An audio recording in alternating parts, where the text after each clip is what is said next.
What's going on, guys? It's your boy BA. Welcome to the channel. So, this morning, early morning, I just finished packing and I'm probably gonna go to USPS after this. Probably my last trip because I think tomorrow they're closed. A very interesting topic. It's gonna be about somewhat rules of collecting and investing in Magic.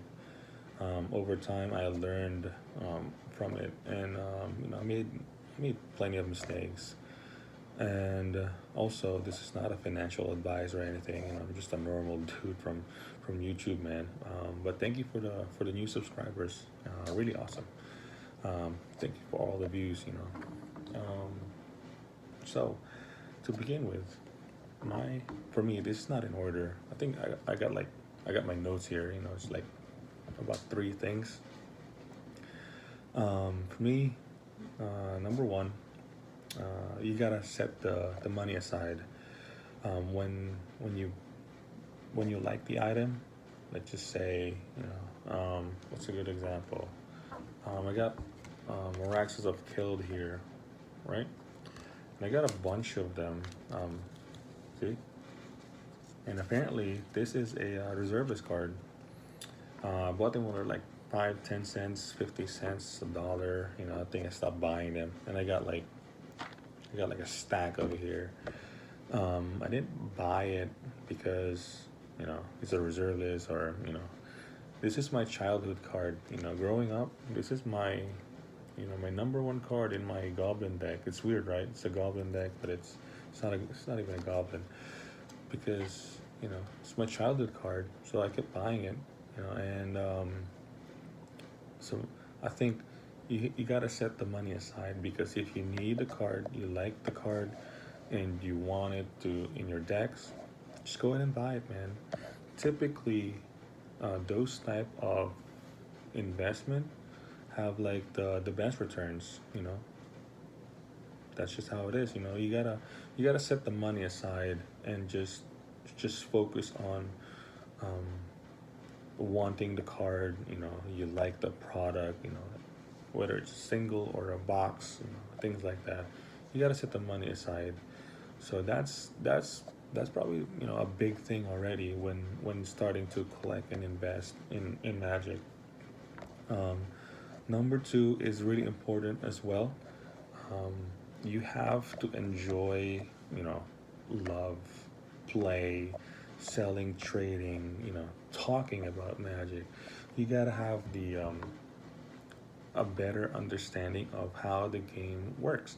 You gotta have a better understanding of the entirety of a format, commander, standard, modern, legacy, talking to people, talking with them. It's just, you gotta have the full grasp of Magic, because in that way you'll have an advantage on when you try, what's the next purchase. Oh, is this a good product or a bad product? You know, for me, that's really important. You don't come, you know, from like somewhere, thinking of like, oh, I'm gonna go and invest in Magic without even knowing it. Because if you have that type of money and you want to make money in Magic, I don't think you're not gonna do good, man. You know, and even then, if you're that rich, why Magic? There's like better investments like stocks have will yield you like better returns. So that's just me. You gotta grasp how the game works. You gotta understand how Magic is as a whole. So that's another big thing, um, collecting and investing in Magic. And the last thing for me is, when you look at the product, when you're starting to look, okay, what's a good buy? You know what's the next big thing? Where should I invest in? You for me, my honest opinion is, listen to yourself. Like, literally look in the mirror, and then just, you know, what should I buy next?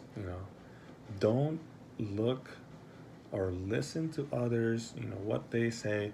They'll have a graph of like, all right, this box this year is, it's gonna go up. So it's from $80 to like 100 and to 120 in the next 3 years.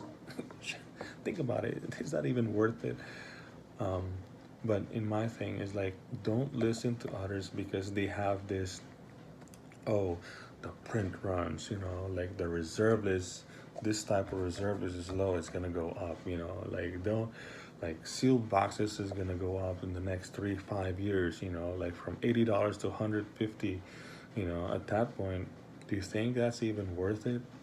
you know like of course, if that goes up and you buy, if you have a case, you know like you have to sell those stuff.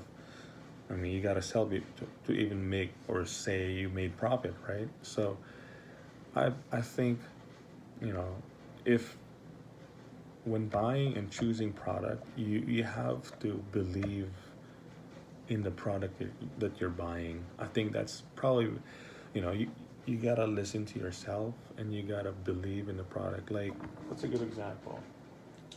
I mean, for me, like, see those, Commander products.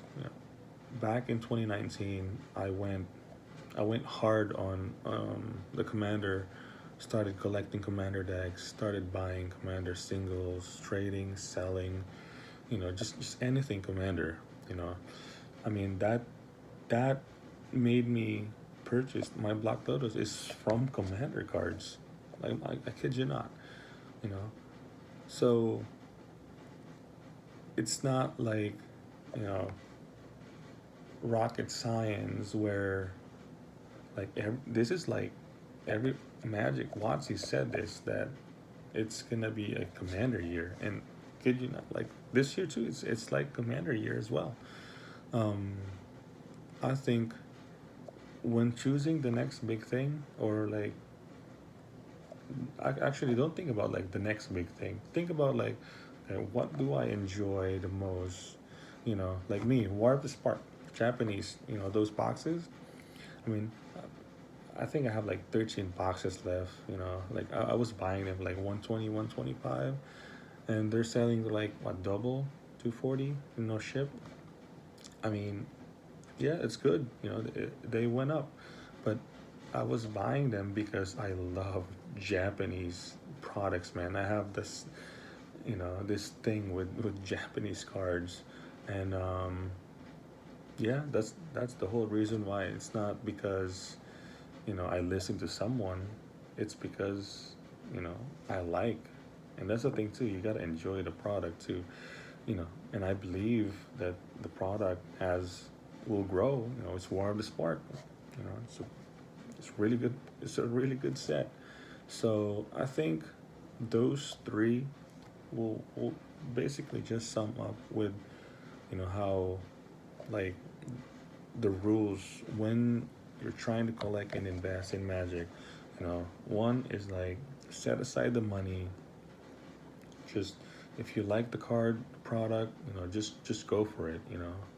It will yield you the best returns, best investments over time.